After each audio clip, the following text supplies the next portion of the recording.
This is A Band's Life, a video podcast where bands share their experiences so we can all better navigate the music industry. Hey everybody, thanks for tuning in. Make sure to like and subscribe. Doing so really helps out the channel and helps us to continue.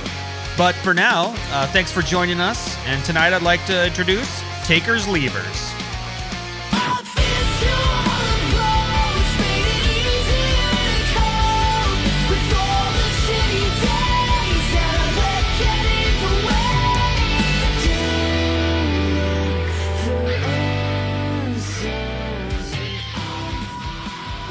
Takers Leavers from Orange County, California. My name is Rob. I play drums in the band. My name is David. I sing and I play the guitar. My name's Karem. I play bass. Robby, play guitar. Cool. When did you guys start? Oh man, we started as this unit 2 months ago. Yeah. But we've been a band collectively creating music as 2 years, I think. Yeah. 2 to 3 years. I'd say 2 years. I would say 2 years. Yeah. The stuff that you have on Spotify, when was that released? So that was like the 2 year mark. We actually started, it was actually me and Karem, and we were writing music with 2 other dudes, and we were set to record our EP. Some complications happened, and it just ended up being me and him. So we rolled up to the studio, and we're like, hey, we don't have a drummer or a bass player, but we're still going to track all this stuff. So we got in there for 3 days. We smashed it out. It was, like 6 p.m. to, 6 a.m.? Yeah. Knocked it out, Each dude. day. Up in Torrance. So we knocked it out. We got our really good friend, Chalks, to come in and record the drums. And then me and him collectively, split up bass duties and figured it out. And that came out in 2016? I think, May. So. We hit up, the first self-help festival. And we just handed out, download cards and just promote it. And that was that's where it all went downhill from there. Or uphill. Uphill, I say. I would say uphill too, but I said downhill. Is there anything that's different that you thought would be one way, but it turned out to be another? Everything. Yeah. Literally everything. Yeah, lots of stuff. I was going to say, just the work you put in, the things you have to do to be in a band. There's so many other things outside of just writing music and playing shows. All that stuff is, you just got to learn as you go, figure it out. Yeah, it's crazy because you start playing music, and I don't know. I started in high school, and I started playing in bands in high school. I was writing and playing the guitar when I was younger, maybe 11 or 12. But when you start playing in a band in high school, it's just you and your friends, and you're like, oh, cool. We're in a garage. School's over. We just get to jam, and then we go about our day. And then as time goes by, some people fall off that, and you realize you're either made for it or you're not. And then you graduate from high school and you continue to do it, and it just kind of if it's a filtration process. It keeps going, and at one point you're like, okay, so now I realize I love doing this. I'm funneling all of my assets and all my money into this because I like it so much. And it stopped being hey, I'm just doing this because I have a passion for it. It's being fueled because you have a passion for it. Everything else that you have to start learning, like the business behind it, all that shit. Yeah, the industry, when you have to start dealing with aspects of the business side of things, it definitely weighs. It can weigh heavy on what you're trying to accomplish because there's so many demands that need to be met in order to become successful, in order for it to flourish. So it's just with any business, you have to look at it objectively and figure out ways that, okay, how can I make this thing that I'm so passionate about work for me financially? So that's definitely one thing that I didn't really think about when I first got into music. It was more so just, I just want to play, I just want to have fun. And now that we're older, it's well, I would love to do this for the rest of my life, so how can we do that? One of the reasons I do this podcast, this video thing, is since I'm a mixer, producer, whatnot, I see a lot of bands coming through, or a lot of artists coming through, and they don't really have a good grasp or aspect on the business part of the whole thing. They're very great, sometimes artists, but they just don't know that other side that you kind of have to do. You guys are oh, now we got to really kind of dig into this. So what I do is I try to interview bands that seem to have it going, at least seem to know what they're doing, so that they could share, with the other bands what they should be doing. Yeah, it was kind of hard at first. I know I can speak for myself that the last thing I wanted to do is be like, yo, we got to set up a business plan. We got to sign these contracts as a band. Like, who the fuck wants to do that with their friends? But you kind of have to look past a lot of stuff and be transparent about it and be like, look, we are friends, but shit happens. And to cover those bases, we can transcend the whole, like, hey, this dream of being a musician and actually start touring intelligently, writing intelligently, creating cohesively, as opposed to, oh, let's just write licks together. It's like, cool. That's the core. That's the nucleus. But if I can't understand that this whole thing moves like an engine and there's multiple parts to an engine and I don't tend to each part, mind you, we all have strengths and weaknesses. That's why we have we have a manager, you know, and we have people helping us out. We have a crew, but we're not doing this by ourselves. And that's the best part. Yeah, that's literally the best part because we do understand and respect the work that goes into it, and we can assist where assistance is needed. But the rest of it, like, dude, when you just came in, we were creative. We were being creative. We're like, okay, how are we going to set up our live set? How's it going to sound? Is it going to be cohesive? That's where we find our joy. And we were allowed to fuel it through understanding the business of it. So it's cool that you're actually letting other bands know that shit, dude, because we see some really great sounding bands that just don't know how to, like, market themselves or don't even take the time or think it's a crucial thing. And it's like, bro. Well, you're saying that you guys have a band agreement then, right? Yeah. So, like, you're the first band that I've talked to yet. Maybe the second band. Say, two guys called RKBC. I think they probably have some kind of agreement, but, like, the rest of them, they don't have a band agreement. So, like, that, I mean, if you get to a certain point, that can be scary. For sure, yeah. Like, so, and, you know, people that you thought could be really great friends, you're going to start arguing over silly things. Like, you hear a lot of stories of, like, old stuff in the 70s. Like, I said one word on this, and that means I get some percentage of songwriting. You need to have a band agreement. It's just plain and simple. For sure, yeah. I mean, like, dude, we should have, honestly, looking back on it, we should have had a band agreement before we went into the studio that first time. 100%. But then again, in situations like that, you learn from scraped knees, like, who's to say these two would have been in the band if we did, you know? So, it kind of worked out, I guess. I think Dr. Dre said it best. The business end of this shit can turn your friends against you. Yeah. Yeah. You know what I mean? And that's the thing. It's like, if you get into a group of guys that are at least like-minded enough to understand the fact that, yes, it's music and it's art and it's passion, but at the end of the day, it is a business, then you can go about it in a much different way, and it's just a lot easier because of the agreement. So It's a cushion.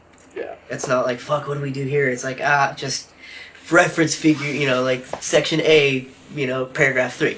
Exactly. It's not literally like that, but in situations where it might be, like, it's there. If someone needs to leave, you could be like, well, how do we do this? Totally. Like, well, here's how we do this. It exactly says it here. Yeah, in fact, we actually, so Rob is the newest member. He just joined a few months ago, and our previous drummer, we were going through, like, certain situations where we had to figure out financial, you know, situations, basically, and we're like, well, fuck, how do we do this?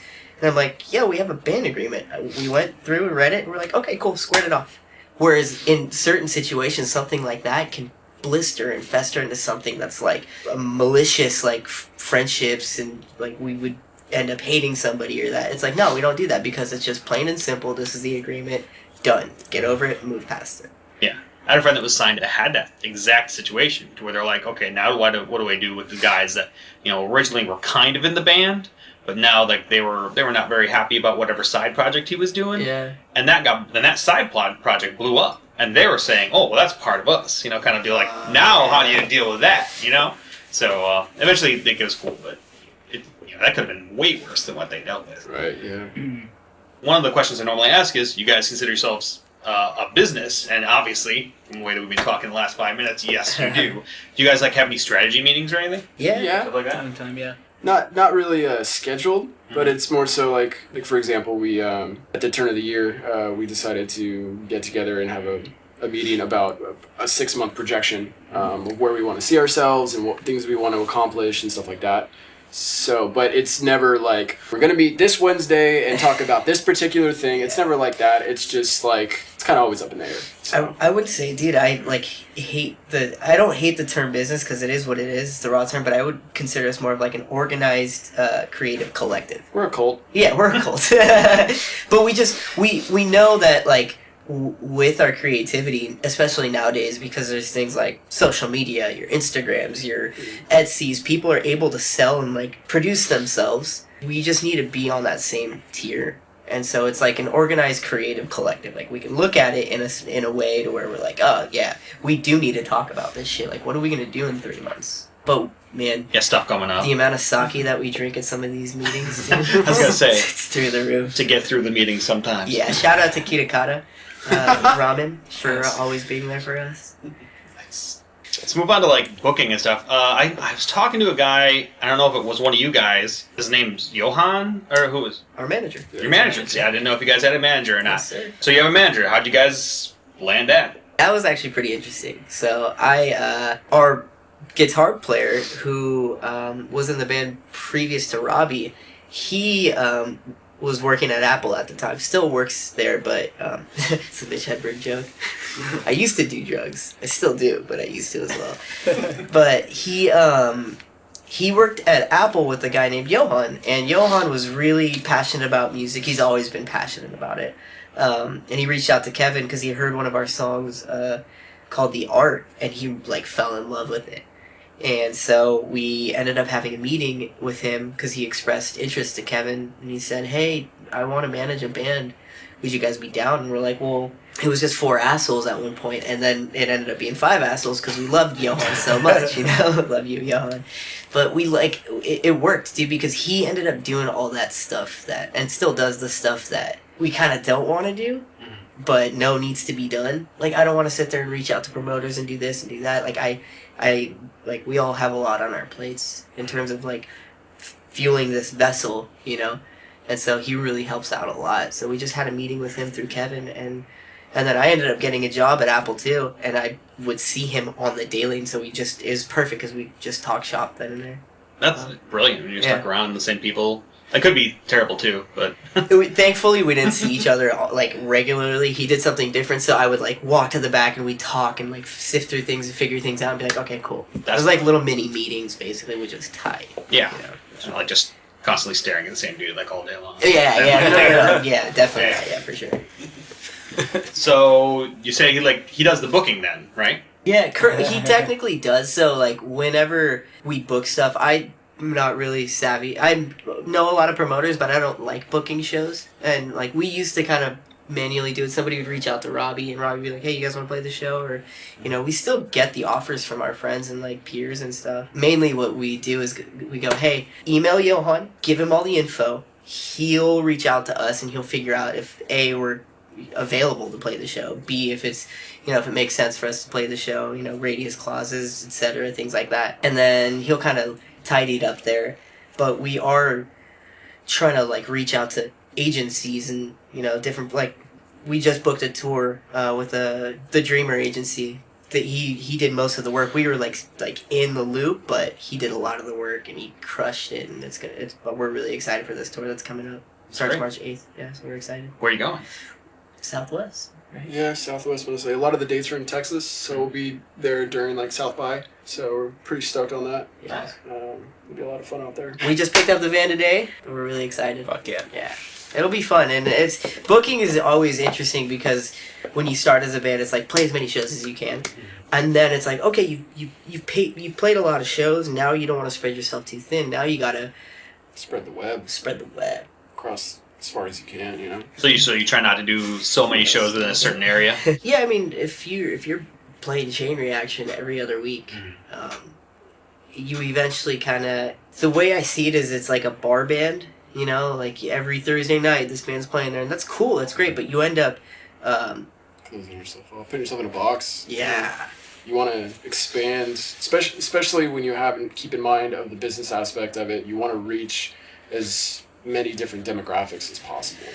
You know, Southern California is great. You know, it's awesome. You know, you don't have to really do much to drive to a venue here. It's easy, but doing it every week at the same venue, you're only going to be reaching out to the same people. And it's like after a while, they're not going to always want to Become stale. Yeah, exactly. They're not going to want to have you probably if you've been there so many times. Exactly. Well, it's not just that. It's just people aren't really going to care as much if they've seen your act hundreds of times. They'll come to the next show. They'll come next week. And then that becomes a regular thing. And then you're like, oh, shit. Why isn't everybody coming out to these shows? Because you've, like, been doing the same thing over and over. Mm-hmm. It's nice to play your local shows and your hometown shows, but... Not every Thursday. Yeah, not every Thursday in Southern California, you know, because this place is amazing. We have the best venues out here. We have some of the biggest venues. Almost every major tour will come through Southern California. So we're what's the word I'm looking for? We're spoiled. There's a lot of venues. I mean, like, I came here from outside Chicago, and we had a lot of, like, little tiny venues all over the place, but coming out here, like, there's a venue you wouldn't know. Like, oh, that building's a venue. Like, what? I didn't know that, you know? That's cool. Yeah, it's kind of crazy how that is. Yeah, there's a lot of DIY venues out here, too, which is really, really fucking cool, because, like, I grew up in a hardcore scene in, like, the Inland Empire, and house shows. Yeah.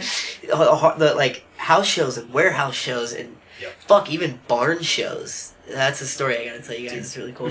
Backyard house party shows. Yeah. Fuck yeah. That was a thing, and that's like a DIY thing, and that's super cool. And I think that should be like a culture that remains. But when it comes to trying to catapult yourself into the next rung of what you should be doing, which is like a touring circuit, if you kind of don't want to staleify yourself, you gotta get the fuck out of your town, dude. Because your friends like you, but other people might love you even more, you know? Do you guys have to deal with, like, presale stuff, or what they would call, like, pay to play? Yeah, that's become a very common thing, especially around here. A lot of the promoting agencies will do that. So yeah, we have experienced it. For sure, yeah. A lot of bands do. We tend to be like kind of like we'll all discuss it. I know, like Robby's very a spearhead on like, hey, it's the right show, and that's kind of a very important idea because pay to play is it on one end of the spectrum it makes sense. Like if you don't have some sort of drive to have people sell tickets or draw people, the bands are just like, oh, fuck it, you know? And then they don't draw, and so there's no fire under anybody's asses.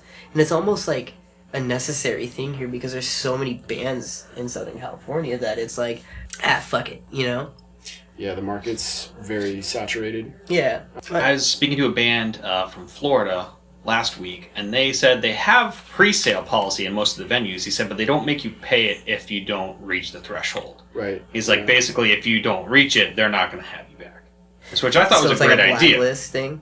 Kind of, I guess. Which they might have you back under certain circumstances, he said. But like, if you're just consistently coming in, be like, yeah, I can bring 100 people, and you bring like 20 every time, then they're just not going to have you. Well, yeah, because at the end of the day, that venue it's a business. They're trying to make money, and it's, you know, they're trying to work together with these other bands. So I see that side of it. That makes the most sense to me, at least. Where like, what doesn't make sense to me is when they're like, "Hey, you need to pay this." Like, oh, you're renting out the hall at that point in time. You might as well go rent out like the VFW down the street, you know? Yeah, for sure. Which I used to do for porn and hardcore shows. So. Wait, for porn and hardcore shows, really? Sorry, for just hardcore shows. You got into my DMs this late in the game, man? Come on. You could have been making money, man. We got kicked out though. Too much, fake blood on the floor. I gotcha. That's fake blood, right? That category. Fake That's blood. my favorite category on Pornhub.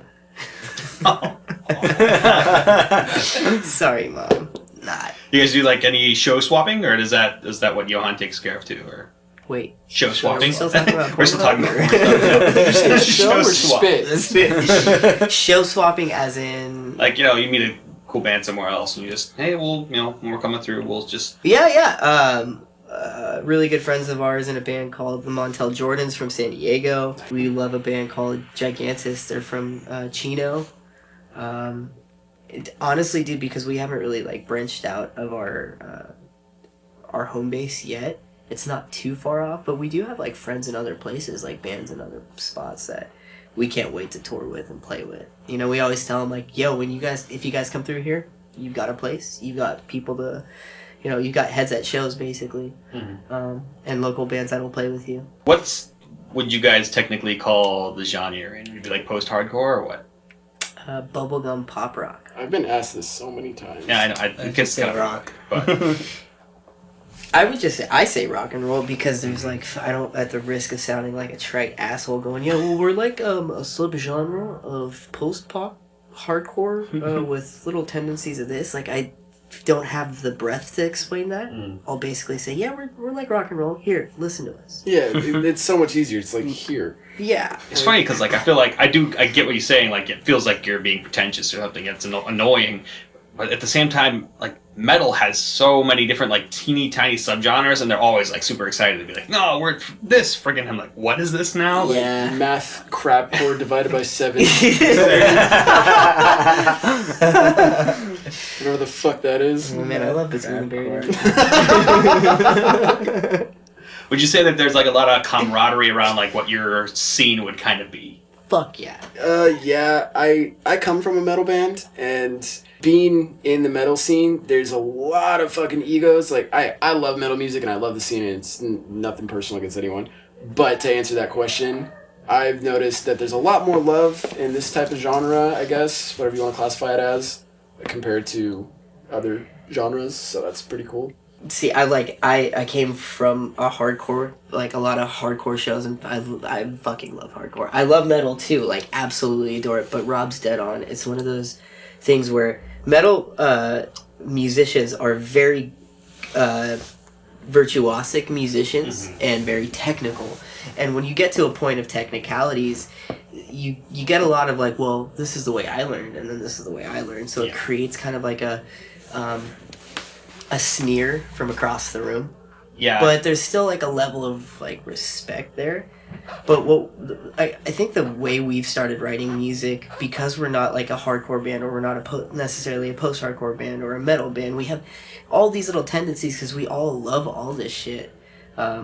We end up playing like with a lot of metal bands, or we play with a lot, softer bands or like melodic hardcore bands and stuff, and we end up being really good friends with all these bands because we click with them. Because I'm like, fuck yeah, you guys remind me of like Every Time I Die meets this band, and their eyes light up. That's cool. And so because I'd say we all have pretty eclectic tastes. Rob's a big Celine Dion fan. Karem listens to Aqua almost nonstop. Like Barbie Girl, dude, he's remixed it 8 different times. Robby's all about black metal too, so it's a perfect combination that we kind of bring to the table. But yeah, and just I think it was a couple days ago, it was Black Metal Awareness Day. Mm-hmm. There's a video actually up on YouTube right now. You should definitely go check it out. Shout out to Noisy Neighbors. Yeah, it's cool because we get camaraderie here. I think it's the energy that we tend to try to give off. I'm not an amazing guitar player, but I have my style, and so I don't like push my chest out and strut around like my shit doesn't stink. You know what I mean? Yeah. Metal, I feel like in certain aspects can lean towards that like egotistical, almost masturbatory kind of like, yeah, dude. I'm so amazing, watch this kind of deal. Like, okay. I love sweet picking. That shit's super cool. Yeah. But I'm not going to listen to it pretty consistently because I'm not going to eat a cake with just frosting. I like that density. I like layers and shit. Yeah. Like blast beats are cool, but they can become redundant. Mm-hmm. So. Like, think about fudge, right? Fudge is literally just... they all... I do a lot of food, like, comparisons, but fudge is literally dense chocolate. It's amazing when you take a little bite of it, right? But you're not literally... Like, whenever you want chocolate or candy, you're not literally going to eat fudge the whole time. Sometimes you want a Snicker bar. You want layers. I get it. I understand. But see, thank you. But that's kind of where, like, hardcore was. And then you split off and you find bands that learn to like go, okay, we can add melody into this. And then you split off into these genres like post-caramel.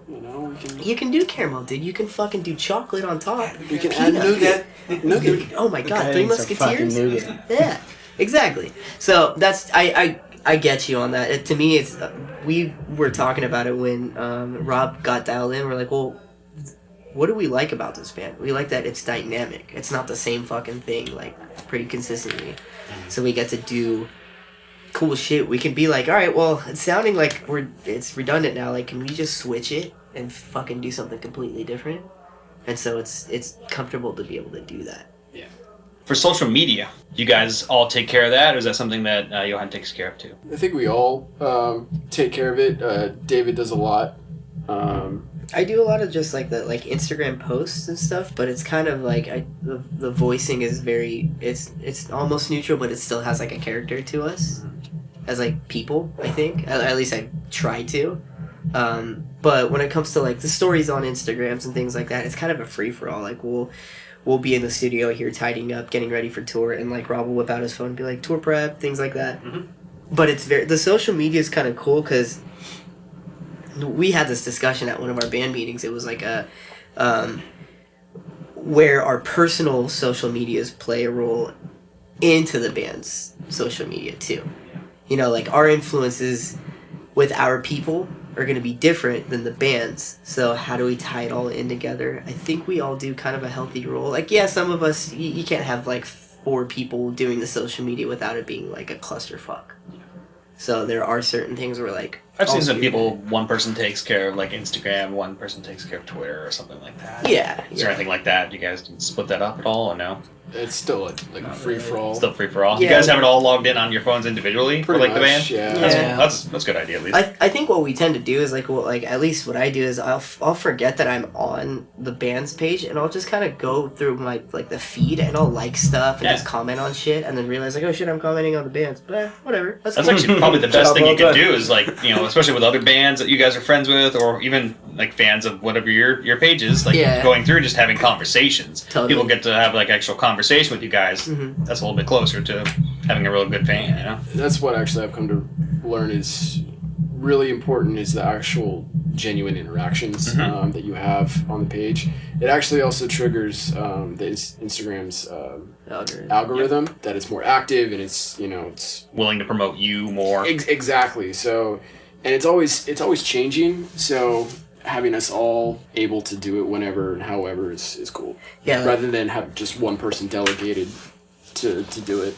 It's a little, there's more that goes into it as opposed to just me in the morning, like on my morning shit, you know? Like, I literally don't want to During do your morning poop? During my morning poop, dude. Like, that's where I write a lot of music. It's where it's my creative flow. Yeah. In the past few years, like I've really taken on like trying to understand more social media and how it works.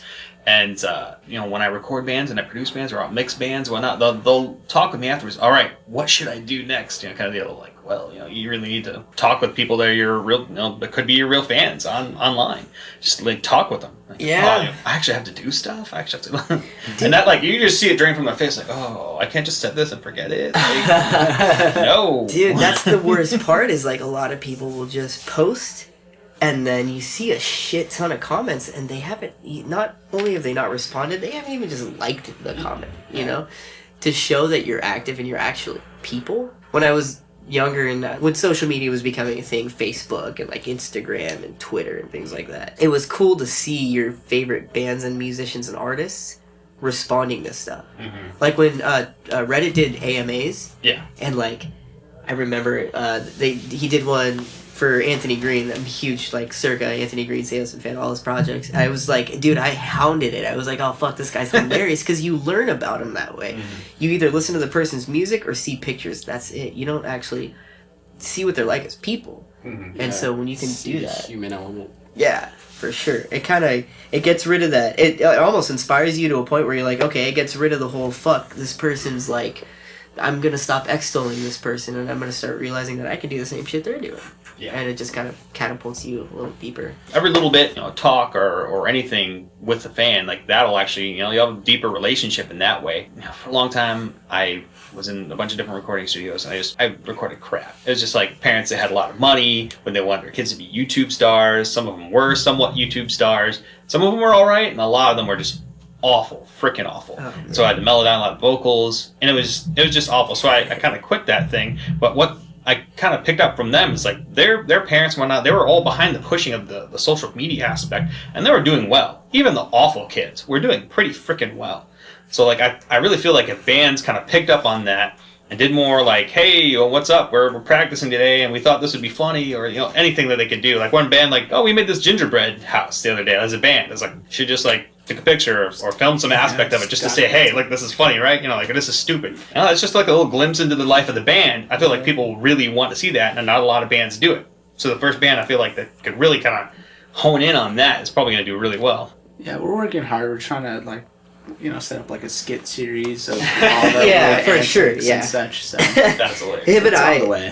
I have always been like, we'll just like sit and vamp ideas and love comedy. Like, who Yeah. doesn't like comedy? I think that's the one thing we'll listen to a lot of on tour is like comedy, because you can only listen to music so much. But we'll just kind of spitball and like we'll get into these characters, and I legitimately on my like notes on my phone, there are little notes that I have that are just skits. Or when I read them, I'm like, what the fuck does that mean? yeah, Like there's one where it's like a gorilla who's allergic to bananas, but he eats banana flavored things. You know what I mean? Yeah. But he's sensitive when somebody offers him a banana. He's like, what? You think because I'm a gorilla that I just want a fucking banana? So it's little things, dude. I'm telling you, the first time I came across it, I'm like, what the fuck? yeah. I remember I was with you. It took us a couple hours to like figure out the plot of this. But yeah, certain things like that. I mean, like our friend May over there, he does a lot of this like creative. Him and our friend Kane, they have this thing called Noisy Neighbors, and it's skits like that. Mm-hmm. And it's things that people eat up. Like I eat it up, Yeah. and Oh, it's great. it's hilarious, amazing. dude. That is I'm telling you, the first time I saw it, I was like, all right, it's gonna be like just like another regular gimmick. And then you see it, and it's well executed. It's funny, and they both write the music that's in there, so it's got an ultimate dimension to it. There's more than just like, yeah, this is funny. It's like funny, and the music's cool. Holy shit, they did all of it. That's dope. And so I think like incorporating things like that is basically, you're right, dude. It's brilliant to be able to bring an element that's not just music anymore. Because Yeah. music is, to me, it's always been like a visual thing too. Like my favorite artists, I love their album art too. You know, so if I can, You being a creator, you're creating multiple different kinds of things as a band now. Yeah. You guys, since you have a nice studio, I mean, like just in your practice space here, that's pretty brilliant in and of itself. So you can actually work on demos or even do your own albums. Do you guys record your stuff in here, or I'm gonna. yeah? The last album, did you do it in here or did you do it somewhere else? No, the last album we did with the great Adam Sisko in San Diego. Oh, cool. That guy, he basically became like the fifth member and sat with us, and we went down to his studio, and we were all going through like these mental shifts, and it was cool to kind of go through it with him, and we saw him kind of put in the work too. But he also, working with him, inspired us to kind of go, hey, we can do a lot of this shit on our own. We don't need HD studios now. We don't need all that stuff. So I think this space is reflective of where we're at as creators now. We kind of sifted through all that bullshit. We're no longer like, load your gear and throw it in, boom. It's like a professional workspace, dude. This is the office. We come in here and we just want to make sure everything's streamlined and clean and easy so we can just create. I try to encourage bands as much as possible to have you just have a small rig so you can write down and put down ideas. I rent out like a decent studio, especially for drums, at least for drums. Yeah. And I'm like, dude, we can't be wasting time. And like halfway through, be like, oh man, can we change this up? It's like, dude, we just track this No. drum part. Like, Yeah. really, we're gonna do it now. Like, so after a long time, I started to be like, all right, let's do a little bit. Pre-production. I'll just come to your space. We'll record some crap real quick just so we can see what the arrangement at least is going to be. So it's pretty brilliant. You guys actually have it in your spot, so you can be like, yeah, let's throw this down. Yeah, as soon as we all kind of moved in here, like a couple months ago, I remember we tidied it all up. I plugged my computer in. Maywell over there gave me like an entire a recording setup to where I can actually fuck with good tones. Mm-hmm. And Robby and I came in, and dude, we just puked out 5 or 10 different licks, and just kept going. We're like, holy shit, this is a new way of writing. Mm-hmm. And then Rob came in, and I basically bounced the track out, airdropped it to his computer, and he within fucking 3 minutes wrote a drum part. We're like, oh my god. Okay, so we've cracked a different dimension of writing, whereas we used to just sit and plug in and actually loudly play. We can calculate now. There's a balance, but it's cool to be able to do that. Jamming is super fun, and you find a lot of things in the moment of jamming that you wouldn't really necessarily think of when you're trying to just, write. But it is nice to basically have a blank canvas and be able to just, have a puzzle and just play it here and see where it goes and then discuss about it. The cool thing about that too is that there's always room for change. Is you can always pick parts out, put them back in, move them around, so it's a lot more conducive. It's kind of like what labels used to do, artist development. So we'd be like, hey, we'll just have them go in the studio all the time. And so they go in, they make some stuff, they throw some things together, they just play around or whatnot. You guys have to do it on your own now. it's cool to be able to do it on our own because we don't have anybody like leaning in going, yo, that sucks, shut up. But at the same time, like, to have an unbiased like external ear, that shit's crucial. That's why we're still kind of in like the phase of like, do we get somebody to come in and like produce us and, you know, fuck with it after the fact or during the fact. Yeah. But at the same token, we all kind of know what we like, and all the biographies of our favorite bands, we listen to them and it's all the same story. It's like, yeah, the label just let us do what we want, and then they put it together and they're like, boom, here you go. So it's nice though sometimes have someone like that handles the minutia though, like the tones and other things that like, you know what you want from your end, like your guitar amp has that tone. Yeah. But like you're like, hold on, I know where the mic should go, or I know, you know, this preamp or what's better, what room would be great for drums or something. Engineers, man. And engineering especially, just to be like, so you don't have to worry about that. Yeah. You know, so you can be in your artistic space and they can be in the technical space. You know. Yeah. I even find that like when I'm working with bands, like it'd be nice sometimes if I didn't have to do that. But yeah, it's good to have like the knowledge so you can respect like the realm of it. But yeah, I agree with you. So do you guys do anything else besides Instagram? I know we're going back to social media, but I noticed you guys did like what 3 or so videos, right? Yeah, we did 3 music videos recently. They look really good. Thank you. Shout out to Amber for doing the recent 2, and Justin Bernardez for doing the first one. It was just a pleasure to be able to like look at our videos and go, fuck, you know, like we took time and kind of pieced it together the right way, and we didn't overpay, we didn't underpay, we dialed it in, and it's really cool to look back on and go, fuck yeah, like they hold up, you know. We're actually taking Amber out on tour with us too, so we're really excited to start doing visual content with her. And so yeah, the music videos to me nowadays are like, the visual content is pretty important. Even in live? I would say so. Our really good friend Jesse Leone, he actually edited the first video for Fist to Wall for us, and he did and does a lot of content for us. It's usually like live footage that he chops together, and dude, it's so cool to see, because like I think I know what I look like when I'm playing, and then I see what I look like when I'm playing, and I see it edited. Then I'm like, cool, that looks great, you know what I mean? And it shows people like, hey, they're not just a band that kind of stands around. We move around. We have, I think we have a lot of energy.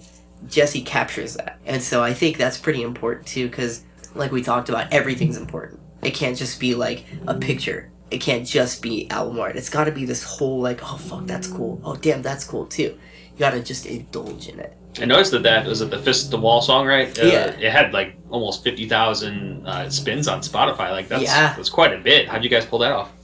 I have no fucking You know? idea. Were you guys on any kind of playlists for that, or? I think that we got thrown on to like Like Discover Weekly. yeah, it was a That Discover awesome. Weekly. Oh, that's cool. Yeah, and I think that just kind of like, well, a lot of people really liked it. At least that's what it looked like, you know. And that and Lost and Found caught some momentum too, but I think Fist to Wall really caught it and just. We're on Joey Strugis's playlist as well. I remember us getting some Oh, quite yeah. a bit of hits from that as well. Last Band Standing, I think, or something like that. He had Joey Sturgis had a playlist and has a playlist, and it's got some really great bands on it. And we were like honored to be able to be on that playlist. We were pretty early on too, so it's really cool to be bunched up with a bunch of bands that are in the realm of like doing it, you know. But the way that worked was I have no idea. We actually worked with a company called Catalyst that helped us kind of market this EP when we dropped it. And I think that's actually a pretty important thing too, is like marketing your shit. Like we got all this content together. Well, now what? You're just gonna like post it on our personal socials and be like, hey, here you go. It's like, no, it's better to spread out and like expand that web, the visual web, meaning I don't know that many blogs. You know what I mean? I know Everything that I've read has said, like, if you spend, say, $3,000 on your album, you need to spend 10 times that on your marketing. On your marketing, yeah. And, like, I know the bands don't have $30,000, but, like, you need to at least make it worth that much. Exactly. Be able to promote that, because it's not going anywhere. There's so many bands, like I said, I recorded. They're like, yay, on Facebook. That's it. Yeah. Facebook and things like that are gonna tell them to No worries. pause it up real quick. Is us munching these brownies, like, are these mics good enough to pick them up? I've got one. The munching? Oh, yeah, if I yeah. pick sorry, it up, good. probably. Hey, hey, we gotta What, munch Barry? in, No, thank you. loudly. we gotta munch in unison. Here, Are they crunchy enough? we gotta munch in Lips unison. I'm gonna eat another one. Yeah, you gotta eat it. Oh, no. You get a double. Twist that. Yeah, Double brownie. yeah, but remember, you gotta smack it real good. You know? Smack your lips. You're good at that. Most annoying sound in the world. Oh, yeah. Do you guys ever consider anything like Patreon? No, I don't actually. No, I don't have anything against it, but it feels weird. It's like an uncomfortable position to be like, hey, you guys want to give us money? Totally can. You know? I think Patreon is great. I just don't think we're really at the right time to really have one, in my opinion, just because... Just think like in the future you could have one. What kind of a level do you think you would need to be able to say that? I think when we have a national tour ready, Yeah. I think that's when, we'll do that. Especially if we don't have a label at that point, which, because that will cost quite a bit of money. Touring itself is a lot of money to begin with. And you don't necessarily know if your merch sales are going to be good enough that you're going to be able to make it home and break even, or you're going to make more money that you can, left with, all that. So I think when that, like, right now with this tour, it's only like a couple weeks. So I think a national tour would be a good time. Yeah, when we have a wider audience, when we're only asking a little bit from a lot of people, I think we're still at the point where it'd be asking a little people for a lot. So I always ask a lot of bands that question, and they get like uncomfortable with it. They're like, "Oh, I don't want people just to give me money for existing." I don't think that's like an uncomfortable. Like, I think it's totally cool. If one of my favorite bands went out and said, "Hey, we need some assistance to kind of put this project together. We have a vision. Here's the vision." It's literally asking for investors. And again, understanding the business behind it. It's like, yeah, fuck yeah. If I could help make my favorite album happen, fuck yeah. Yeah. It's like $3 a month for me to be able to support my favorite band. My That's favorite like band. nothing, Totally. Yeah. Eventually, maybe, yeah. I guess to me, things like Patreon and stuff like that are crucial when in the event our van broke down or things like that, and it's an emergency, in my head at least. Yeah. Maybe one day when we're like, yo, let's do CGI music videos. Shit, we don't have $10,000. Let's see if we can kind of do something. But I would like to hope that at that point, we don't necessarily need it. We have like a big investor going, I believe in this vision. Let's make this happen. But I don't think it's feasible to be like uncomfortable when you're like, yeah, hey, set up a Patreon so people can help invest in you. That's exactly. dope, dude. It's cool that that's a thing now. You got a vision? Throw up a Patreon. I think the second or third band that I recorded is one of my friends. I think I mentioned them earlier, RKVC, and they have, I think, maybe 4,000 YouTube followers, but they're still like relatively small, and they do a lot of content outside the music, and they have a Patreon, and it's just funny to see like what people do sometimes, because they'll do like a live stream or whatever. They'll be like, hey, Toys R Us is closing. Oh man, I really wish I had this. And some dude that was watching the live stream was just like, oh, well, here's your $20. Go buy it. And he's like, oh, What? really? Like then and there? Yeah, stuff like that all the time. Just Yeah. people just do that. It's just funny. Like, I think it was something ridiculous. He was something like the Christmas Story movie. You'll shoot your eye out. It was just like a stupid action figure. Like, it was even like half off or something. He's like, oh, I really want this. And someone's like, buy it. They're closing. Hurry up. Dude, the internet's such a crazy It's just place. so weird, yeah. The internet's cool. It's also, like, not cool, but it's cool. That's- You know? Do you guys do your own graphic design? No. No. I know a lot of bands have like people in the band that know how to design some stuff, but you guys hire out? I have like visual ideas, but I know where my strengths are. But we work really tightly with our friend William Barber. Really fucking rad dude. Really good at what he does. I actually went to high school with him, so it's cool to see how he's grown. And now that I'm looking back at it, he's done all of our shirt designs. He actually did the coloring on our EP, like the album art. Our friend Kyler did the line work.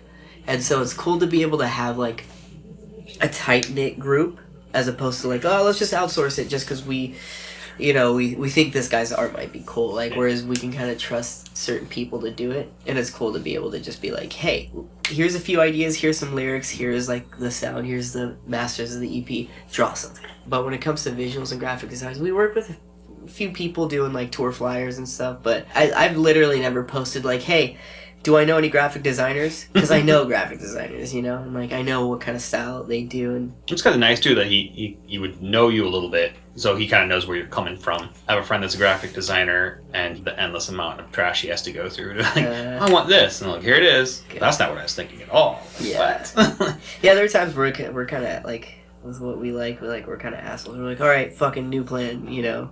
And I feel bad doing that, but at the same token, it's like, it's a creative process, and you have to kind of chuck certain things out the window and be like, okay, we see something even better for it. But yeah, Billy, Kyler, our friend Eric Rivers from a band called Barriers, he's really cool. so you basically don't handle any aspect of the graphic design other than that looks cool. Yeah, like we'll sketch shit out. He sketched the idea for the album art out on a napkin. Okay. That was pretty cool. You did a good job. Thanks, man. Looks really nice. Appreciate that. Yeah, dude. That's cool. To be honest, like that's actually, I feel like it's better when you guys can do that, so it doesn't fall on your back. You got to be more creative in some other aspect of the universe. You know, Yeah. it's nice when when the bands can do that, but Yeah, we got enough shit to worry about. exactly sometimes. So for day jobs, what do you guys do? I actually work with Billy. I work for a merch production company, but I also work at Guitar Center. But I just put in my 2 weeks for there because fuck that job. Good for you. Not the Yeah. people he works with, but the job itself. Yeah, no, the people I work with are great. I work with this one dude. His name's Dan, but his nickname is Thor. He's literally like 6'5", and he looks like a fucking Viking. And he shreds on guitar. I was gonna say he's metal. Yeah, no, he He actually just plays plays like. Wonderwall on repeat. Yeah. basically. Anyway, brother, here's Wonderwall.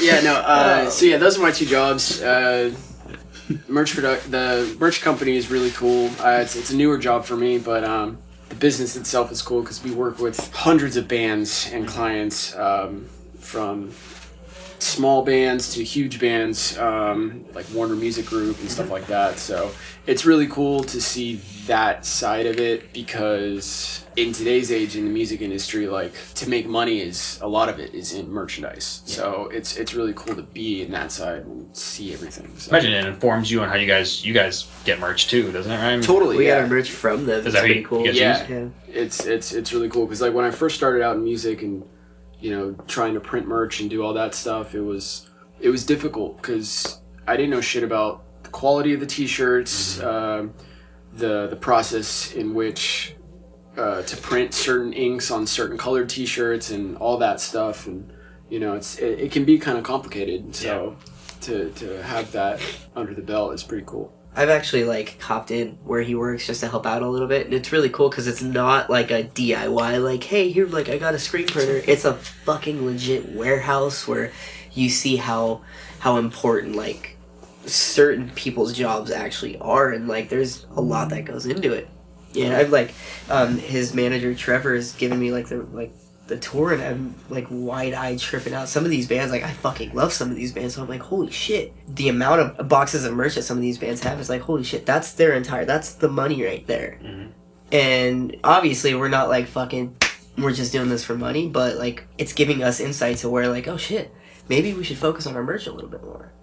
But I don't have anything wrong with you need to make money. Yeah, for It's sure. a job. Like band, it should be also a job. You guys should be able to make money. Yeah, but I actually I work at Apple, and I actually walk dogs on the side too, which is fucking cool. Do you do like WAG or something? Or? No, I was gonna do WAG. I really like animals, dogs a lot, and I posted up on Facebook once. I'm like, hey, it'd be cool if the best job I think is walking dogs, because like they're the coolest customer. They're never dicks. And when they are, like, you're like, oh, okay, well, you're a dog, And there's just, like, a certain energy about, like, pets and animals and dogs that I just love. Like, I love people, but I just vibe with animals a lot. So when I threw it up there, I had some friends go, hey, walk my dog. I'm like, you know what? Fuck yeah. So I signed up. I will walk you. Yeah, absolutely, yeah. So I signed up for WAG too, and I did a little bit more research, and it ended up that they were taking a cut out and almost overcharging in certain aspects. So I'm like, why don't I just charge like a little bit less, keep all of it, and I just get to make supplementary income, pay my card payment, random things, studio payment, stuff like that. So it's really cool. Other than that, I'm full-time son to my mom. I work for her. So whatever she needs, I got her back. That's cool. Love you, Ma. Got a lot of moms watching the podcast. Yeah. Hi, moms. I love all moms. Dude. I'm a bartender. I just put in my 2 weeks too, just to do this tour.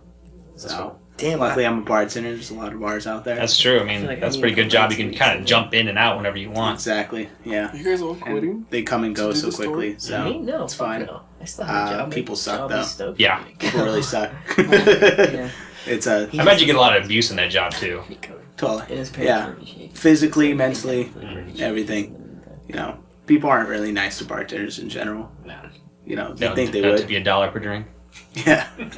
Don't be nice to your bartenders. They'll hook you up. I heard They somebody flat was, out will. Yeah, I heard somebody was joking about like not tipping you or something like that. Not you specifically, but somebody who's a bartender.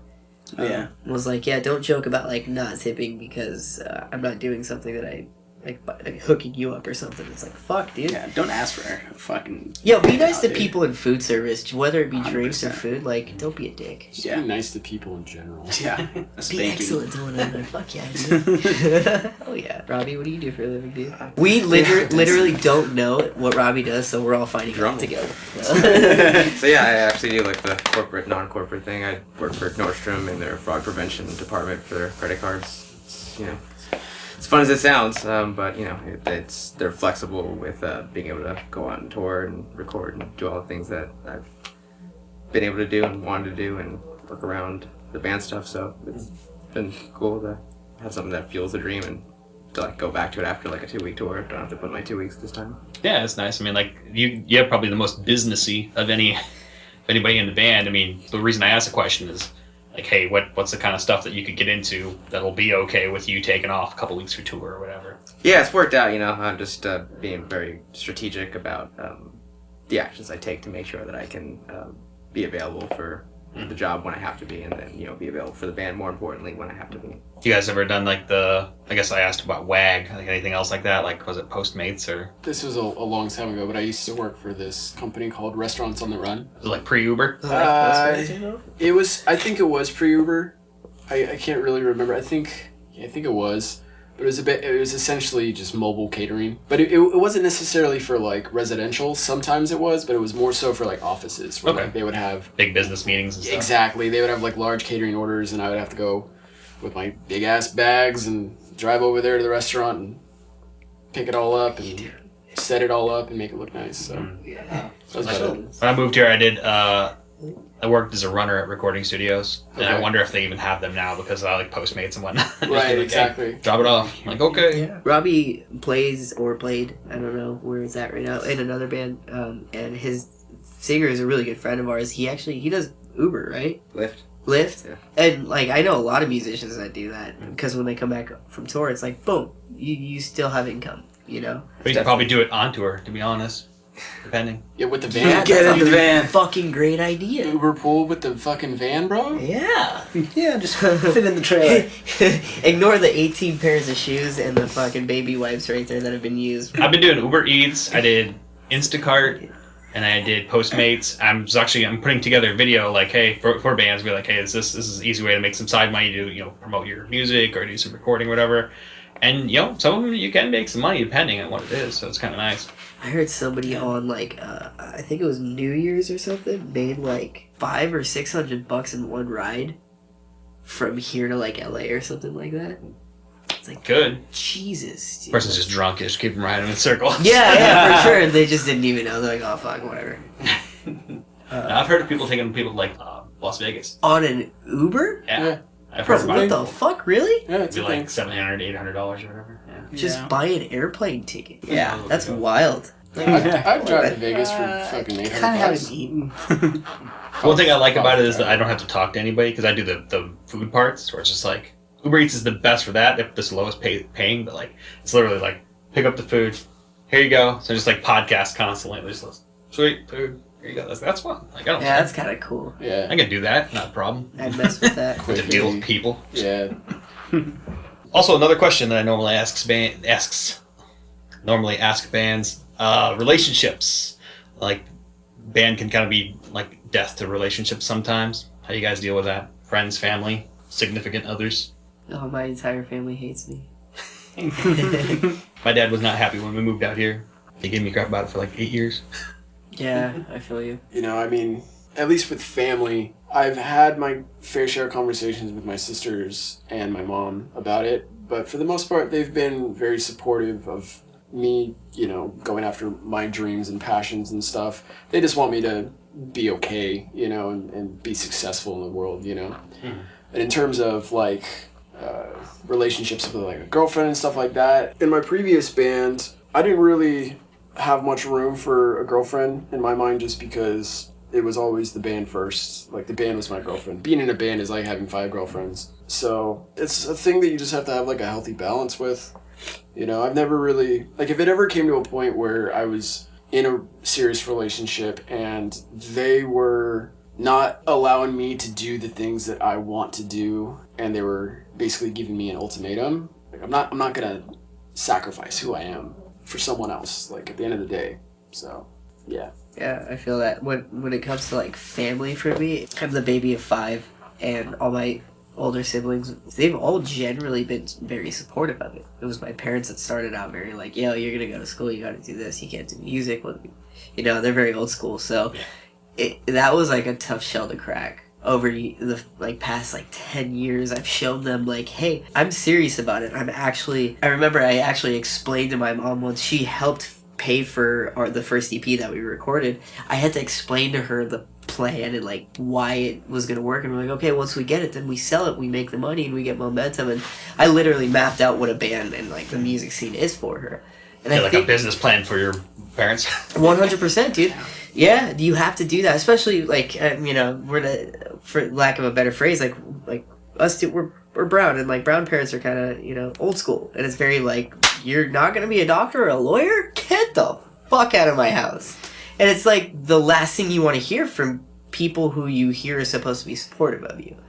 So it was definitely difficult over the past few years, but like my mom actually has become very supportive, and I actually got very like emotional about it, because like I love my mom, you know that, because we started this podcast with that shit, but like to have her support something like that and tell me like, oh, I like this song, it's the craziest thing for me. So the fact that she supported me, she's like, okay, well, you need to get prepped for tour and stuff like that. I'm like, what? You're helping me now? You know, Dad's That's cool.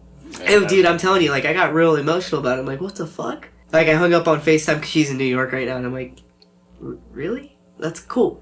You know, and like, I feel like it definitely hurt the relationship, because the reason she wasn't really supportive was because my father wasn't supportive. That's a completely different story. You can listen to our music and you'll get an idea of how I feel about my dad. But the whole support factor for my family and my relationship with my mom, it's definitely strengthened. It's also kind of tough. It puts a strain on it because my mom's a lot older, and I'm basically the only one that lives with her. So when I'm here all the time, or I'm out for 2 weeks, it's kind of difficult. But with my other siblings, it's kind of cool because I feel like they get to kind of vicariously live through me. My sister actually is she's our lawyer, so she's the one who wrote the band contract. That's brilliant. Yeah, it's really cool. My other brother Haroon, he actually played the pseudo role of our like first manager and kind of helped us organize, and he's literally been the most supportive dude, you know.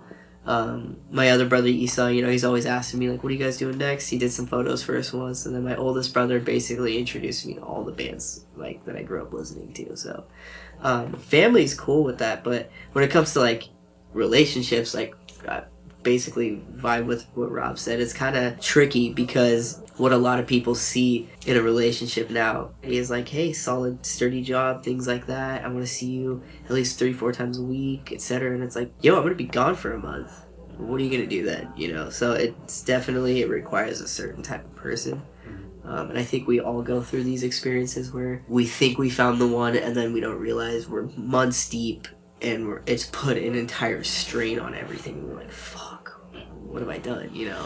That's why I ask. I mean, I'm not trying to be like Mark Maron and be like, tell me about your childhood. No, yeah, or whatever, totally, like, yeah. It's, yeah, I mean, I've dealt with the same thing. Yeah, you know Exactly. what? Rob's got some fun. I've actually had bands been like, please don't ask that question. Like, all right, I won't ask it. Like, oh, wow, is that bad? Now I want to know, but Yeah, tell me. like my parents, like I love them to death. I mean, we talk still all the time, but it took my dad just came out for the first time last year, and we've been here for 10 years, almost 11.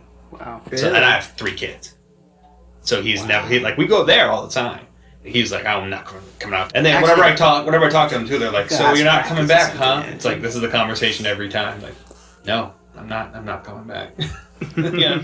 Yeah, dude, especially with what you're doing, like we talked about, this is kind of where you come to thrive. Creativity kind of blossoms here. Yeah.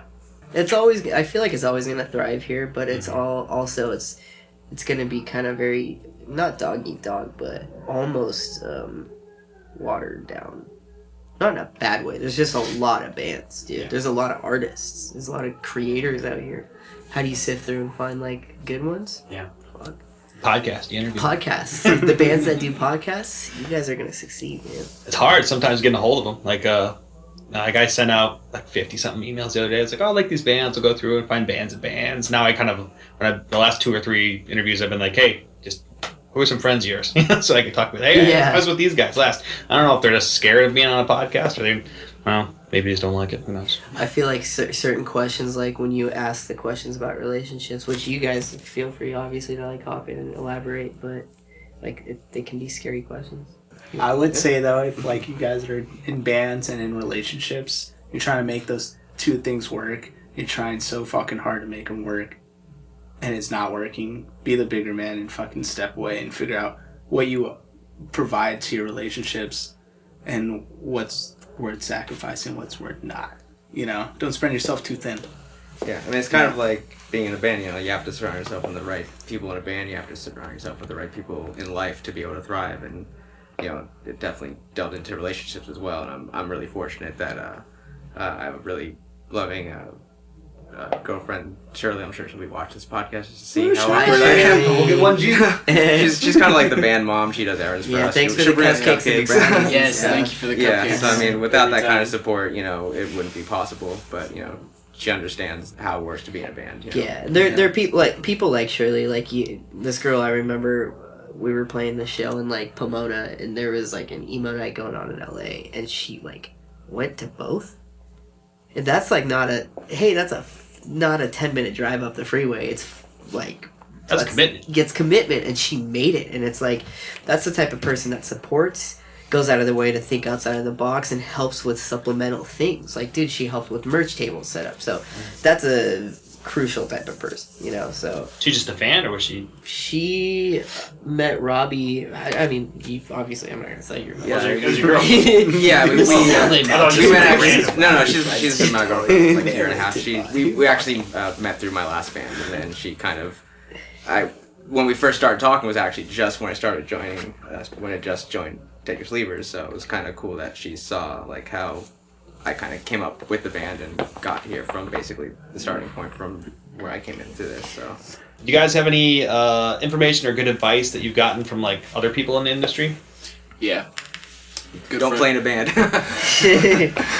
Go be a doctor. Just be cool. Just be fucking cool. You know, with any situation that you're dealing with, you're gonna come across a lot of shitty people. Just be cool. I mean, like, you know, like, just don't be a dick. Like, Yeah, I think like being tactful is very important. yeah, Like just there's so many ways to say it, but like to sum it all up, just be cool. be cool. Fuck, advice? Yeah, tune your guitar or buy a tuner. That was honestly when I got and look into like listening to the people around you. Like just because you think you're good doesn't mean you are good, you know? And being able to pull away from that, like my shit is good. Getting constructive feedback and being able to take it, dude, that goes such a long way, and you become a better creator for it. Yeah, not getting stuck in the mentality, understanding the fact that there's always going to be someone out there that's better than you. It's just the way of life. And then not giving a fuck about it in the long run. And network. Lots of networking. Yeah. Is there anything you'd want a band starting out to know that you might have had to learn the hard way? Don't do it, it's a trap. Make time for practice as much as you can. Learn your instrument, you know, don't bleed yourself to death, but, you know, really do your homework, really practice. Yeah, don't fucking stop. Just because some shit gets hard doesn't mean, like, that's the be all end all. There's never a sign that's supposed to tell you to stop. So many really good bands that we know gave up because they just didn't shift the fucking equation. They didn't do something a little different, and that's all it takes sometimes. Is like, just don't stop. You'll make it. Just do not stop. Yeah, if you're serious about it and you're debating whether I should go out and have a drink, but your intuition says no, you should probably stay at home and fucking work on something. Fucking stay at home and work on something instead of just like going out and having a drink with your friend, which you can do another night. But you can also have that drink while you're working. Yeah, that's true. Yes, that's the beauty. You gotta be God, creative. you guys are great. You guys want to start a band? So what are you guys' future plans? You say you're going on a tour? Yeah, March 8th we start.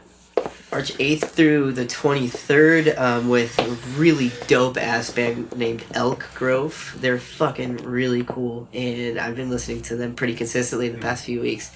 So it'll be really fun to be able to go on tour with a band who we're excited to see how they work. It'll be very interesting for me because it'll be the first time, I think, in like my career of doing music where I'm singing for, I think, like, there's one day off in the middle, so it's like 14 to 15 straight days of just singing. Hey, you gotta be careful. Yeah, for sure. So it'll be a very big learning experience for me. But yeah, we've got that. We've been writing a lot. Yeah, we're planning another tour for summer. It's gonna be Northwest, so we're getting that on the books and getting the plan started now. A couple like weekend runs to kind of expand that web too. Oh yeah, for just to touch back on bands starting out, project.